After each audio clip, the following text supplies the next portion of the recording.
Сухумская инфекционная больница. Самому младшему пациенту, который сегодня проходит лечение в медучреждении, всего 2 месяца от роду. Но побороться за жизнь ему уже пришлось. Коклюш – одно из самых опасных заболеваний для малышей. Опасность в том, что новорожденные дети в силу хрупкого организма не могут полноценно кашлять, и ребенок может просто перестать дышать. Специалисты отмечают, тяжелее всего коклюш переносят непривитые дети в возрасте до года. У нас были пациенты до месяца, 17-дневные, 15-дневные детки, лежали болеющие коклюшем. Болезнь в таком возрасте протекает крайне тяжело. Сопровождается удушающим кашлем спастическим, сопровождающимся у таких маленьких детей остановкой дыхания. И имеет крайне неприятные для них последствия, то есть отражается на легких, на головном мозге, появляется гипоксия. Многие дети нуждаются в дотации кислородом, то есть подключаются на аппарат, который подает им кислород через назальный катетер или масочку лицевую. В среднем у нас постоянно на стационарном лечении находится 7-8 больных деток. По словам врачей Сухумской инфекционной больницы, вот уже более года они не помнят дня, когда бы у них не проходили лечение больные коклюшем дети. Даже были случаи, когда ребенка при поддержке Минздрава Абхазии приходилось вывозить за пределы республики. У нас нет отделения интенсивной терапии и реанимации на базе нашей больницы. И тяжелые дети, которые становятся реанимационными, они выезжали за пределы Абхазии.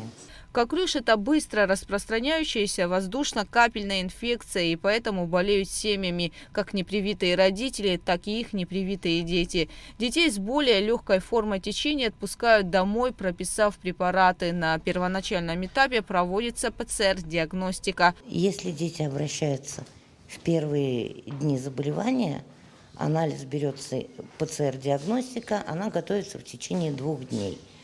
Но для коклюша есть комплекс таких ярких проявлений. Мы предварительно выставляем диагноз, назначаем лечение, берем анализы, которые также подтверждают наш диагноз, и уже дожидаемся ПЦР-диагностики.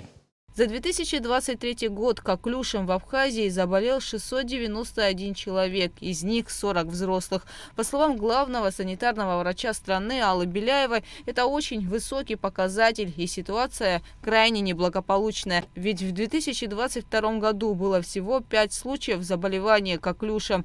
Из-за массового отказа от вакцинации в республике отсутствует коллективный иммунитет. Ситуация связана с тем, что люди не прививают своих детей. Коклюш – это вакциноуправляемая инфекция. Если привиты все те, кто могут быть привиты, если популяционный иммунитет составляет 95%, то заболеваемости коклюшем просто нет.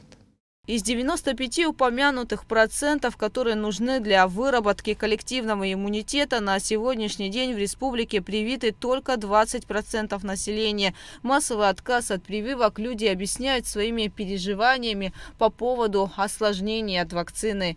Причем самые разные отговорки, начиная от того, уже много раз дискутировали на эту тему, что прививки вызывают аутизм. Доказано, что они его не вызывают, просто в тот возраст, когда идут наибольшее количество прививок, примерно в том же возрасте возникают первые симптомы аутизма. Прививай ты его, не прививай ты его, результат будет одинаков. А дальше наши граждане, еще одна отговорка, что мы не знаем какие-то вакцины, хотя те вакцины, которые у нас идут бесплатно, в той же России люди приобретают эти вакцины за свои деньги. Больше всего родители переживают по поводу современных обновленных вакцин, считая, что они не могут заменить советские. Однако, по словам специалистов, бояться нечего, они изготовлены по тому же методу. Советская вакцина была достаточно тяжелой. Для ребенка первых месяцев жизни за счет именно коклюшного элемента там использовалась убитая цельная бактерия коклюша. И из-за этого она переносилась достаточно тяжело.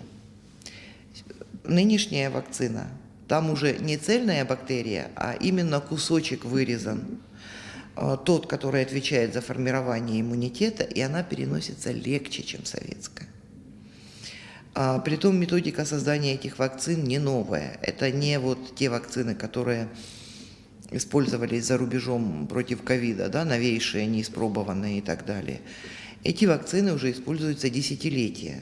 А многие родители считают подъем температуры после вакцинации осложнением. Нет, это не осложнение.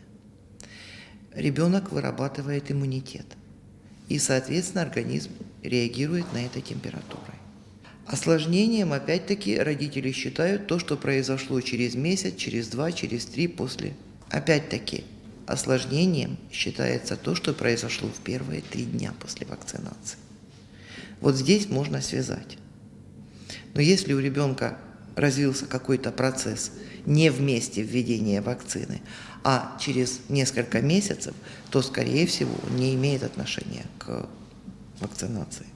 Сделать прививку можно в любой районной поликлинике бесплатно. Перед вакцинацией врач-педиатр обязательно проверяет, есть ли у ребенка противопоказания. Вакцины, по словам специалистов Минздрава, достаточно. На все препараты есть сертификат происхождения этого товара. Более того, на каждом этапе хранения товара, да, температурный режим и так далее, это все соблюдается, существует двойной контроль.